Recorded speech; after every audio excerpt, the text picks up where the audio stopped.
that in order to solve the budget problem, he would literally release violent offenders back onto the streets and threatening public safety.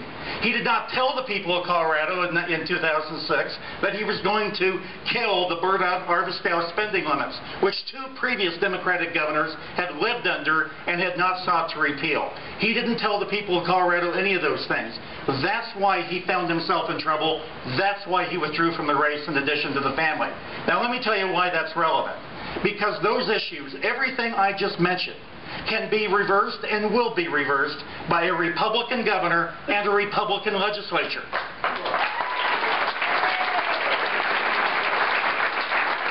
There is nothing I mentioned that cannot be rolled back and reversed in the first year of a Republican governor and Republican legislature.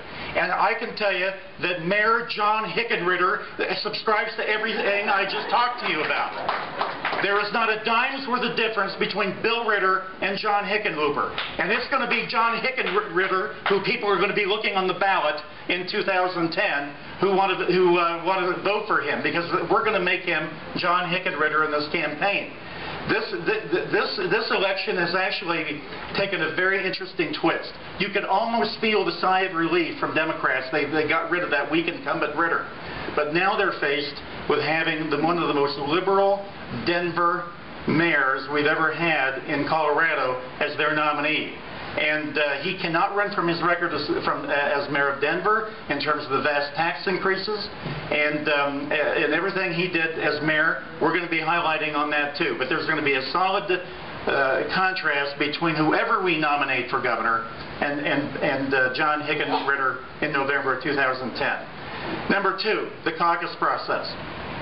We have a remarkably open, fair, and honest caucus process, open to anyone who will register Republican by this coming Tuesday, January 19th, and who can participate in our caucuses.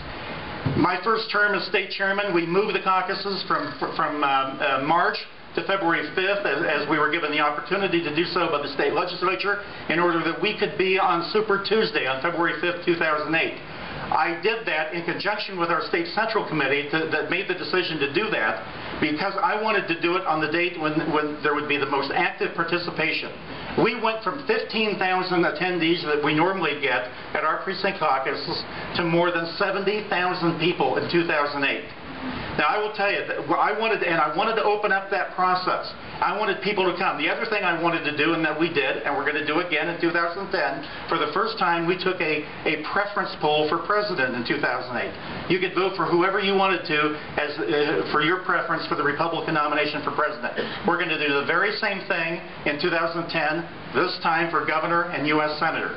And that will give the caucus a very firm handle on who that caucus favors and how that should be reflected. It is a non-binding vote, but how that caucus should be reflected in terms of delegates elected to higher assemblies. This is a very open process. You know, when I've been running around the state talking to groups, Republican and non-Republican, I have the question, you Republicans. Well, guess what? It's not you Republicans, it's we Republicans. Get involved in this process. Register to vote. I can tell you this is a remarkably open process. You know what? That thing up there that I was the county chairman back when I was 19 years old, you know how that happened? I showed up. You know what? And nobody else wanted to be county chairman in the aftermath of Watergate. We're in a very similar situation in 2010 as we were in those dire years of 1974, 75, 76. This party is open for new leadership and for new involvement, just like it was in the post-Watergate that eventually did lead to the election of President Ronald Reagan, who did define our party for the next quarter century. The opportunity is there again, and come on in and participate. It's going to be a lot of fun. Thank you very much.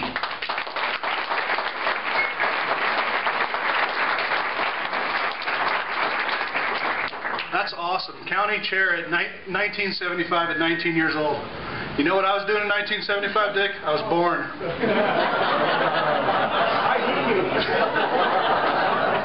I couldn't resist, I'm sorry. I think one of the things that's important to this group and from people that I've talked to is the reason that we are doing these things, the reason that we're getting involved It's not about Barack Obama. It's not about the federal government. It's not about the state government. It's not about our local government. It's not about our judiciary. For me, I'll tell you what it's about for me. Raise your hand if your life is a little tougher this year than it was 2 years ago.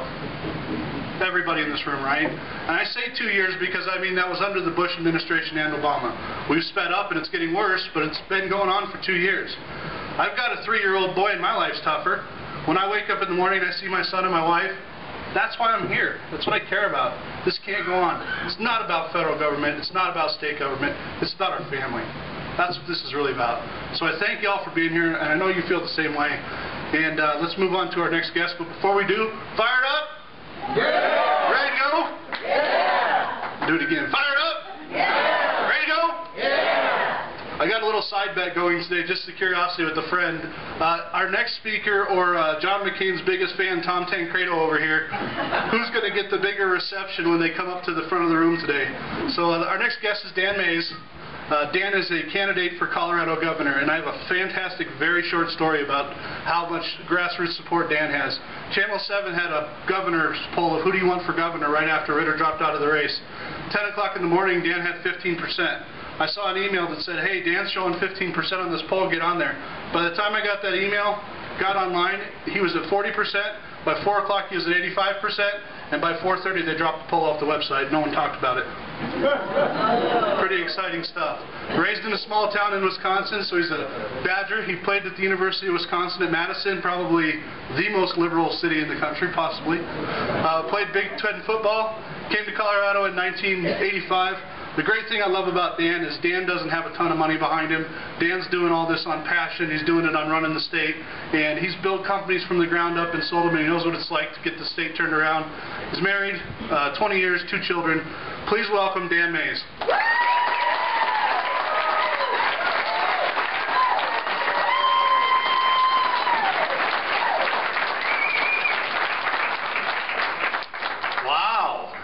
Dick, thank you for taking half my speech. I'll talk for 5 minutes now. We'll be okay with that.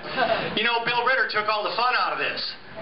Because I would normally say, are you tired of a governor who ignores your state constitution? And you would say, yeah. And I'd say, are you tired of a governor who's increasing your taxes and fees? And you would say, yeah. And I'd say, are you ready for Bill Ritter to go home? And you would say, yeah. Well, he's doing it himself. I'm sorry. I get that fun isn't there for me.